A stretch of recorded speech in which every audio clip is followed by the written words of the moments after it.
নমস্কাৰ বন্ধুসকল, স্বাগতম জনাইছোঁ মোৰ ইউটিউব চেনেল অসম মুভি ৰিভিউলৈ। মই আপোনালোকৰ বাবে ইণ্টাৰষ্টেলাৰ মুভিখনৰ এক্সপ্লেনেশ্যন দুটা ভাগত বনাইছোঁ। যদি আপুনি ফাৰ্ষ্ট পাৰ্টটো দেখা নাই তেনেহ'লে ডেছক্ৰিপশ্যনত দিয়া লিংকটোত গৈ ফাৰ্ষ্ট পাৰ্টটো চাব পাৰিব আৰু তাৰপিছত এই পাৰ্টটো চাব। আৰু এতিয়া যিজন এষ্ট্ৰনটক স্লিপিং চেম্বাৰৰ পৰা উঠায় তাৰ নামটো হৈছে মেন। আৰু মেনে কয় যে ইয়াত মানৱ জাতি থাকিব পাৰিব আৰু কয় যে আমি যিখিনি ঠাইত আছোঁ ইয়াত এমনিয়া মাত্ৰাটো বেছি, কিন্তু ওখ ঠাইত ইয়াৰ পৰিমাণটো কম আৰু তাত জলবায়ু বহুত নৰ্মেল, তাত মানৱ জাতি থাকিব পাৰিব। মেনে এই প্লেনেটটোত আহি পোৱাৰ পিছত তাৰ ৰবটটোক বন্ধ কৰি দিয়ে, যিটো অন হৈ থাকিব লাগিছিল। মেনে কয় যে এই ৰবটটোৱে ফুল ইনফৰমেশ্যন দি আছিল বাবে মই ইয়াক অফ কৰি দিছিলোঁ আৰু এই ৰবটটোৰ কাম আছিল শুদ্ধ ইনফৰমেশ্যন পৃথিৱীলৈ পঠোৱা। আৰু দ্বিতীয় ফালে দেখুৱায় যে প্ৰফেচৰ বেনে জীৱনৰ অন্তিম সময়ত আছে আৰু তেওঁ মৃত্যুৰ আগত মৰ্ফক কয় যে গ্ৰেভিটিৰ ইকুৱেশ্যনটো কেতিয়াও সম্পূৰ্ণ নহয় আৰু ইয়াক সম্পূৰ্ণ কৰিবলৈ ব্লেক হোলৰ গোটেইবোৰ ডাটা লাগিব যিবোৰ তেওঁৰ ওচৰত নাই। তেওঁ মৰ্ফক কয় যে প্লেন নাম্বাৰ 1 কেৱল দেখাবৰ বাবেহে আছিল। আচলতে এই প্ৰজেক্টটোৰ জৰিয়তে মাত্ৰ প্লেন নাম্বাৰ 2 সম্পূৰ্ণ কৰিব লাগে, যাতে মানৱ জাতি এনেকুৱা প্লেনেটত যাব পাৰে য'ত জীৱন সম্ভৱ হয় আৰু তাত গৈ লগত লৈ যোৱা 5টা মানৱ ভ্ৰূণৰ জৰিয়তে নতুন মানৱ জাতিৰ জন্ম দিব পৰা যায়। মানে আহিব লগা সময়ত পৃথিৱীত থকা গোটেই মানৱ জাতিৰ মৃত্যু হ'ব, কাৰণ প্লেন নাম্বাৰ 1 কেতিয়াও সম্পূৰ্ণ নহয়। আৰু মৰ্ফে প্ৰফেচৰ বেনৰ ছোৱালী ইমলিক ভিডিঅ' মেছেজত জনায় যে প্ৰফেচৰ বেন আৰু এই পৃথিৱীত নাই, আৰু তাই সকলোবোৰ কথা কয় যিবোৰ প্ৰফেচৰ বেনে মৰ্ফক মৃত্যুৰ আগতে কৈছিল। আৰু মৰ্ফে সোধে যে প্ৰফেচৰ বেনৰ এই ধোকাটোৰ কথা গম পাইছিল নে, আৰু এই মেছেজটো কুপাৰো দেখা পায়, কিন্তু এই কথাটোৰ বিষয়ে প্ৰফেচৰ বেনৰ ছোৱালী ইমলিয়ে একো গম নাপায়। আৰু কুপাৰে ডিচাইড কৰে যে এতিয়া এই গ্ৰহটোৰ পৰা চিধা পৃথিৱীলৈ ঘূৰি যাব আৰু তেওঁৰ ল'ৰা ছোৱালীক লগ কৰিব।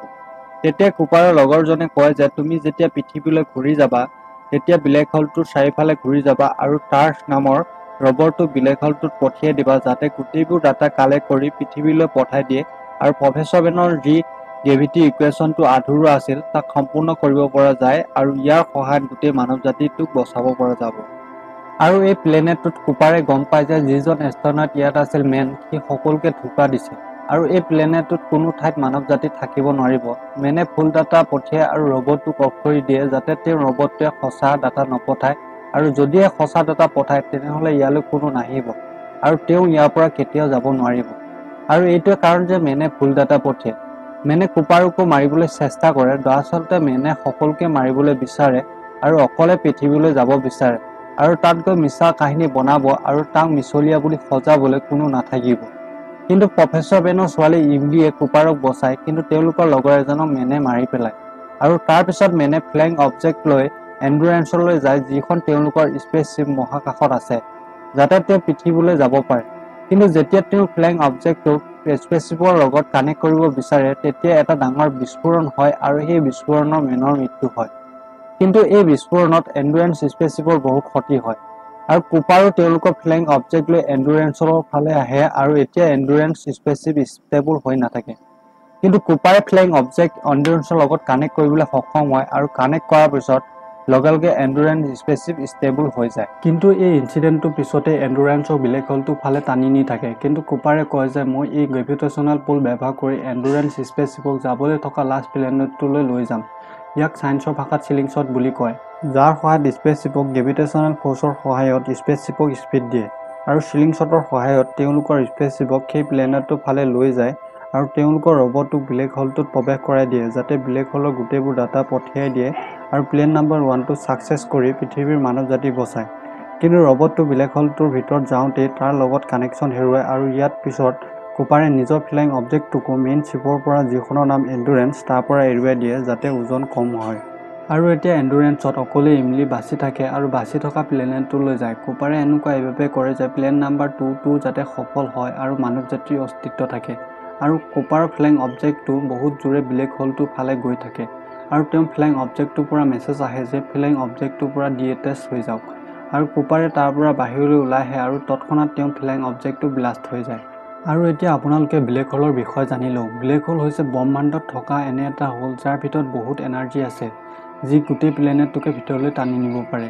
আৰু যিমানে আপুনি ব্লেক হোলটোৰ ভিতৰলৈ গৈ থাকিব তেনেকৈ ব্লেক হোলৰ গ্ৰেভিটি বাঢ়ি গৈ থাকিব আৰু এটা পইণ্টত গৈ শেষ হৈ যাব। আৰু যেতিয়া কুপাৰে বাহিৰলৈ ওলায় তেওঁ ব্লেক হোলটোৰ ভিতৰত নগৈ এটা টেছাৰেক্টত গৈ পায়।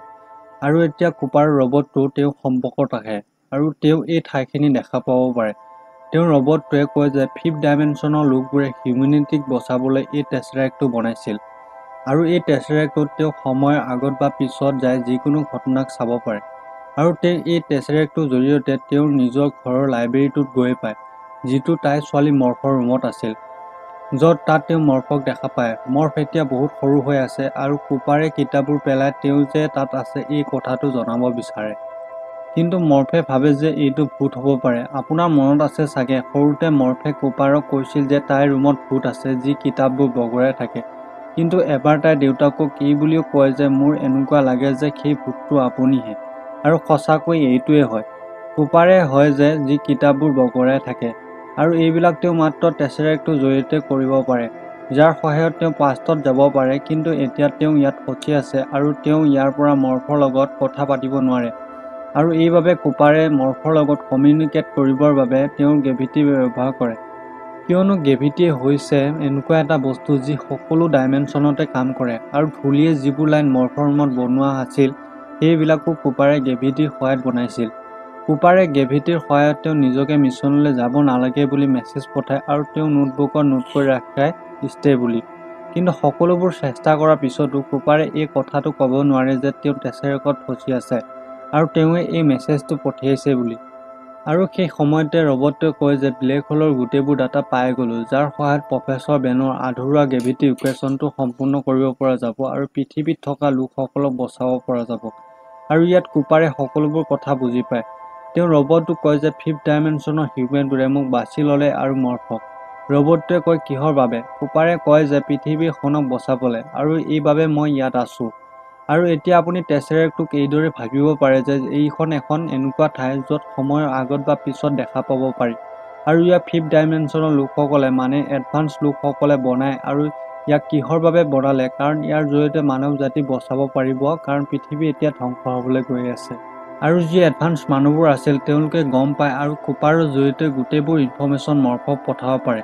আৰু এইবাবে সেই লোকসকলে এই টেছৰেক্টটোক বনায় আৰু ইয়াৰ পৰা গোটেই ইনফৰ্মেশ্যনবোৰ যাতে মৰ্ফক দিয়ে আৰু মৰ্ফে গোটেই পৃথিৱীখন যাতে বচায়।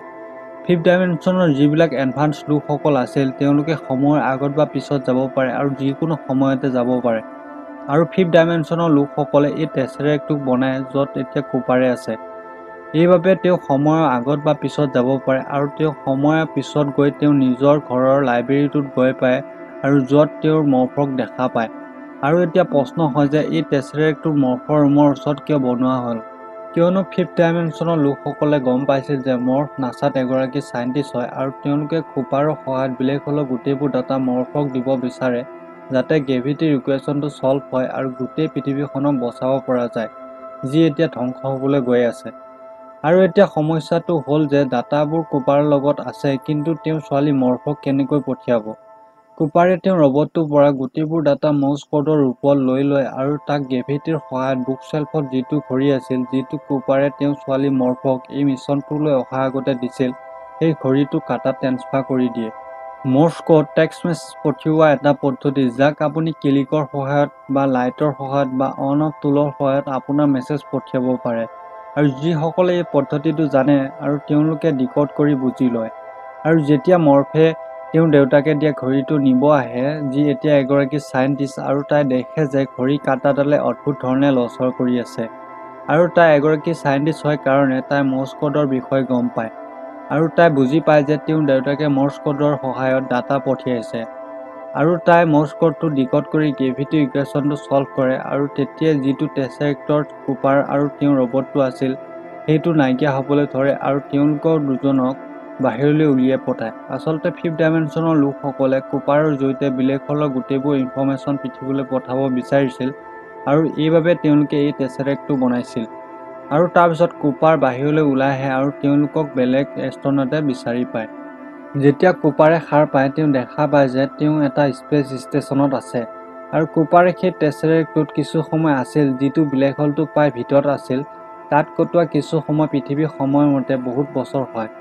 কুপাৰে সাৰ পোৱাৰ পিছত যেতিয়া স্পেচ ষ্টেচনটো চায় তেওঁ দেখা পায় যে সেই ষ্টেচনটোৰ নাম হৈছে কুপাৰ ষ্টেচন। কিন্তু এইটো তেওঁৰ নামত নহয়, তাৰ সলনি তেওঁৰ ছোৱালী মৰ্ফ কুপাৰৰ নামতহে আছে। যেতিয়া কুপাৰে তাইৰ ছোৱালী মৰ্ফক লগ কৰিবলৈ যায়, তেওঁ দেখা পায় যে মৰ্ফ এতিয়া বহুত বুঢ়ী হৈ গৈছে আৰু কুপাৰৰ বয়স মাত্ৰ 3 বছৰহে বাঢ়িছে। কিয়নো তেওঁ পৃথিৱীত থকা হয়, তেওঁৰ বয়স এতিয়া 125 বছৰ হ'ল হয়। কুপাৰে কয় যে ময়ে তোমাৰ ৰুমত থকা ভূতটো আছিলোঁ। মৰ্ফে কয় যে মই গম পাওঁ আৰু কয় যে কাৰো মাক দেউতাকে নিজৰ ল'ৰা-ছোৱালীক মৃত্যু হোৱাটো দেখা পাব নালাগে, কিয়নো এতিয়া মৰ্ফ বহুত বুঢ়ী হ'ল আৰু এতিয়া তাই মৃত্যুৰ অন্তিম সময়ত আছে। তাই কয় যে তুমি যোৱা ইয়াৰ পৰা, ইয়াত মোৰ বাবে মোৰ পৰিয়াল আৰু ল'ৰা-ছোৱালী আছে। কুপাৰে কয় যে ক'ত? তাই কয় যে ইমলি বেনৰ ওচৰত। আৰু শেষত ইমলিয়ে সেই গ্ৰহটোত অকলে থাকে আৰু তাই নিজৰ হেলমেটটো খুলি পেলায়। ইয়াৰ অৰ্থ হয় যে এই প্লেনেটটোত মানৱ জাতি থাকিবৰ বাবে উপযোগী আৰু ইমলিও কুপাৰৰ দৰে একে বয়সৰে থাকে। আৰু কুপাৰে তেওঁৰ ফ্লাইং অবজেক্টটোত তেওঁৰ ৰবটটোক লগত লৈ ইমলিৰ গ্ৰহটোলৈ যায় আৰু ইণ্টাৰষ্টেলাৰ ফিল্মখন ইয়াতে শেষ হয়।